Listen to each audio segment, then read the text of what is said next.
not looking to get anybody in trouble.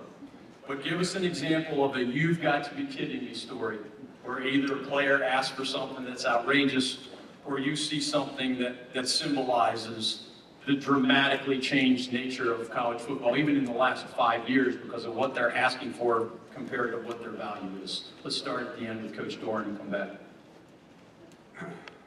You got to get some better questions.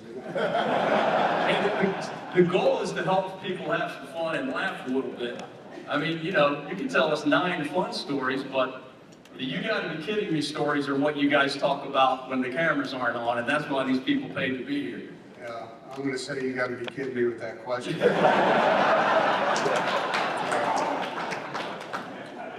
Yeah, I'll just give you an example. So this was last year. We had a young man, a good kid, and he was earning, some NIL money, and at the end of the year, the biggest problem we face is the agents. The agents call these young men and their families, and they promise them whatever amount of money to leave and go to another school.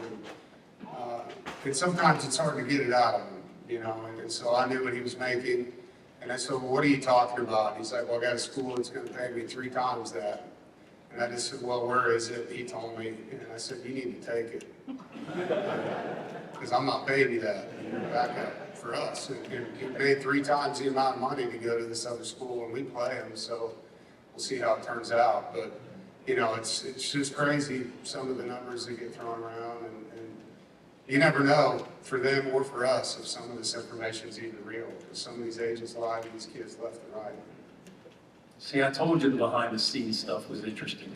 Coach Diaz.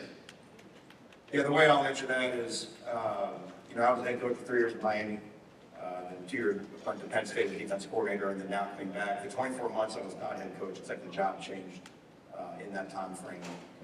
When I was head coach at Miami, there would be kids from South Florida who their lifelong dream was to be a Miami Hurricane. They would commit to us.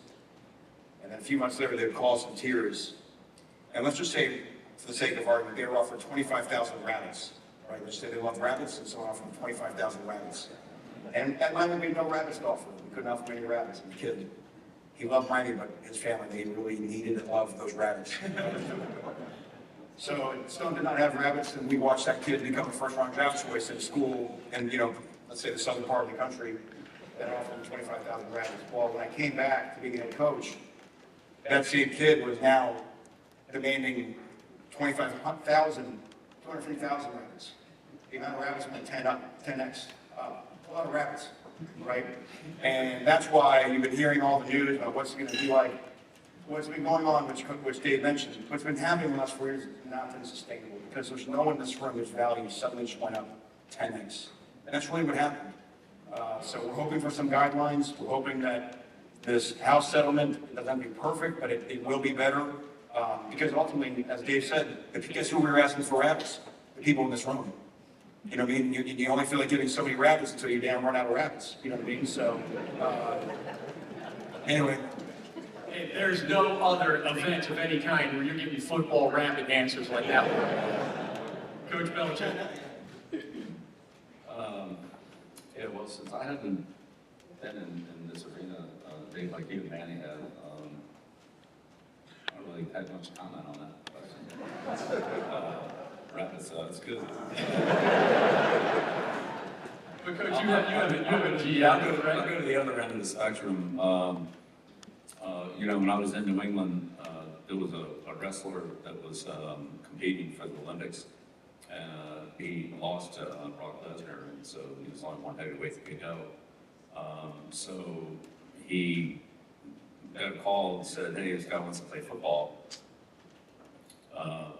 After his wrestling career, was ended, his college wrestling career.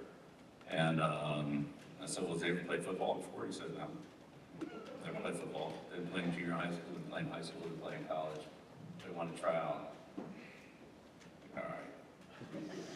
So we bring him in, and he spent the first year on the practice squad, and then he started for 7 years, 3 Super Bowls at New England. Steve Neal never played football, and started playing football at 24 years old.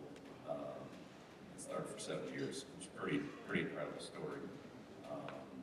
So when we think about the guys that want all the rabbits, There's some guys that, you know, can start at the bottom and work their way up, and you know, just through a lot of hard work, dedication, perseverance, and just how to compete the guy ahead of them. There's a place for that too. So I think that's still present in football.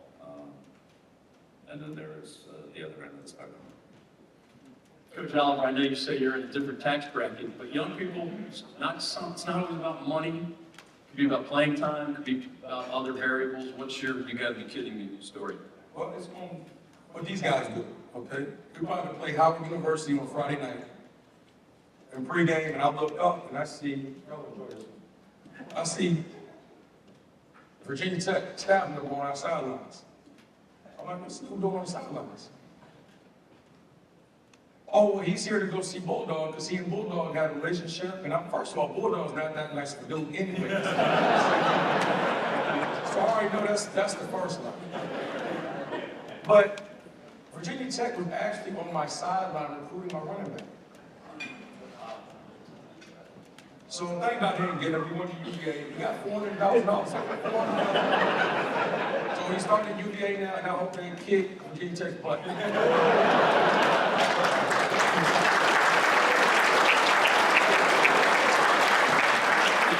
I told you you'd get good answers to this question. They might not all like it, but those are good stories. Go ahead, Coach Baker.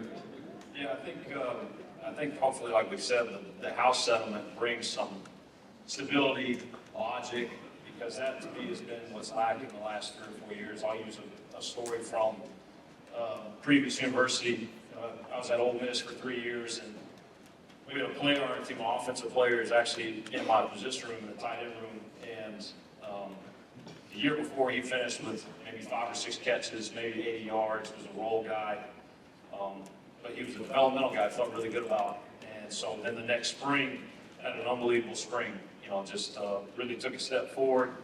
And then at the end of spring ball, walked in and said, we'll stick with the rabbits. Now, he said he's making 30,000 rabbits. Now he wants to make 250,000 rabbits. And so, I just remember sitting in that room and Coach Kiffin obviously having an NFL background, like looking at the kid, trying to get him to understand like what you're asking for. You haven't produced 1 second in a real actual football game, but yet you think, practicing well earns you a new contract. And, trying to explain to these guys, like, if you go into an NFL GM's office and ask for this, they'll laugh in your face. And so, like I said, hopefully there's some logic and some stability that comes from it, but those are the conversations that, everybody at this table has been having the last year.